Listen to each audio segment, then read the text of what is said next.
هنا في معرض رحابة بالمدينة المنورة المشرفة في المعرض في المهرجان أو الفعالية الأستاذة زينب محمود أصرت إلا ننقل هالصورة هذه عن هذا المحل.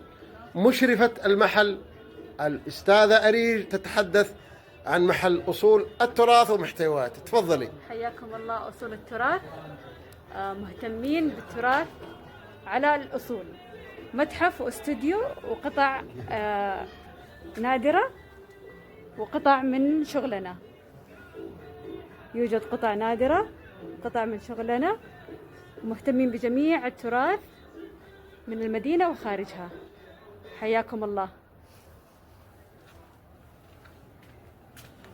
ما شاء الله. كل هذه فيها أشياء من إنتاجكم. نعم. هذه إيش تسمى هذه؟ ثوب المسرح. ثوب المسرح. هذا مديني. نعم. اللي هنا الجنب هذا قطع نادرة واكسسوارات مساندة. إيه ما شاء الله تبارك الله. لوحات قديمة. إيه هذه لوحات قديمة. الدولاب هنا إيه. مليان قطع قديمة. هذه كلها قطع أثرية. قطع أثرية. نعم. ما شاء الله.